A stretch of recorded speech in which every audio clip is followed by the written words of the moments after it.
এই সিনেমাটা দেখলে আপনি মারাও যেতে পারেন। হ্যাঁ, একদমই বানিয়ে বলছি না, কারণ এই সিনেমাটা এমন একটা অভিশপ্ত সিনেমা যেটা এই ডিরেক্টর আর সিনেমার সাথে সংশ্লিষ্ট প্রত্যেকটা মানুষের দাবি এই সিনেমাটা দেখার পর অনেক অনেক মানুষ একদম জায়গায় মারা গেছে। 1970 সালের একটা সিনেমাটার নাম অ্যান্ট্রাম।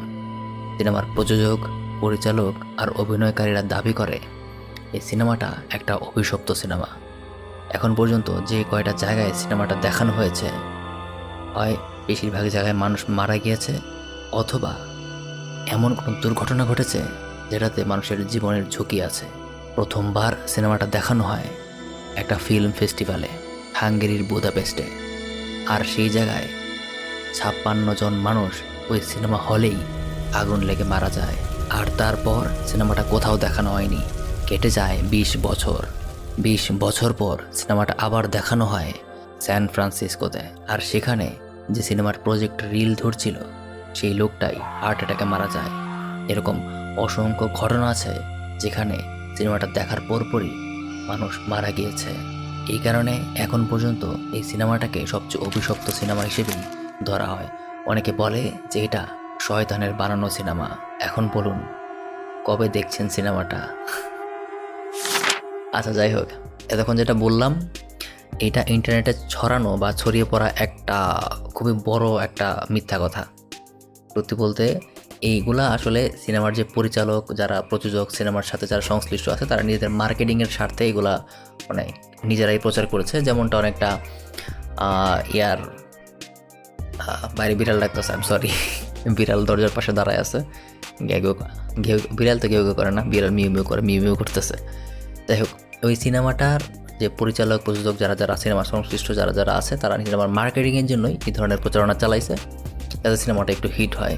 তো মোটামুটি সিনেমা নিয়ে মিক্সড রিভিউ আছে। অনেকে বলে সিনেমাটা বেশ ভালো, অনেকে বলে খারাপ। তো সিনেমার স্টোরিলাইন যেটা থাকে সেটা হলো যে সিনেমার মধ্যে একটা ভাই আর বোন থাকে, তাদের একটা খুব প্রিয় কুকুর থাকে। তো এই কুকুরটা একটা অসুস্থ হয়ে মারা যায়। তো এই কুকুরটার তারা খুব বেশি ভালোবাসতো। তো এই কুকুরটার আত্মাটাকে আবার বডিতে ফিরে আনার জন্য ওরা একটা জঙ্গলে যায়, খুব মিস্টিরিয়াস একটা জঙ্গলে যায়। ওই জঙ্গলে যাওয়ার পরে ওই জঙ্গলে ওরা গর্ত করতে শুরু করে। ওদের কাছে একটা ইনফরমেশন থাকে যে এখানে এই জঙ্গলে গর্ত করলে এই গর্তের রাস্তা দিয়ে একদম নরক পর্যন্ত, অর্থাৎ দোজকে যাওয়া যায়। আর দোজকের মধ্যেই সেই কুকুরের আত্মাটা আছে, সেখান থেকে কুকুরের আত্মাটা তারা ফিরে নিয়ে আসবে। এরকম একটা প্লট আর কি সিনেমার। তো যেটা বলতেছিলাম যে কিছুদিন আগে বাংলাদেশে একটা সিনেমা রিলিজ হলো না, জিন নামের, জিন, তারপরে জিন 2। তো ওখানেও দেখবেন একটা মার্কেটিং স্টান্ট ওরা করছিল যে এই সিনেমা দেখে যদি কেউ ভয় না পায়, কেউ সুস্থ থাকতে পারে, তাহলে 1 লক্ষ টাকা দেওয়া হবে। তারপরে অনেকগুলো ভিডিও ভাইরাল হয়েছে, ফেক ভিডিও। এরকমই আর কি, এটা নিয়েও অনেক কথা আর কি, ফেক। তো যেটা বললাম এটা ধরে নেওয়ার কোনো সত্য ধরে নেওয়ার কিছু নাই, এটা আসলে মার্কেটিং স্টান্ট আর কিছুই না। তো সিনেমার জন্য অনেক ধরনের মার্কেটিং স্টান্টই অনেকে করে, কোনোটা ইথিক্যাল, কোনোটা আনইথিক্যাল। যাই হোক, বাইরে আমি এখানে সম্পূর্ণ বসে আছি কারণ পুরো রুম অন্ধকার, একটা হরর ভাইব ক্রিয়েট করার জন্য। স্পেশালি আমি নিজের সময় গ্রামের বাড়িতে আছি, তো এখানে তো আমার ওই টাকার মতো স্টুডিও সেট আপ, লাইটিং টাইটিং কিচ্ছু নাই, জাস্ট একটা টর্চ লাইট নিয়ে বসে গেছি আপনাদের জন্য ভিডিও বানাইতে। যাই হোক, অনেকদিন কোনো স্টোরি ভিডিও পোস্ট করা হয় না, করবো আবার টাকা ব্যাক করলে আবার হয়তো রেগুলার ব্যাক পোস্ট করা শুরু করবো। ঠিক আছে, ভালো থাকবেন সবাই, টাটা।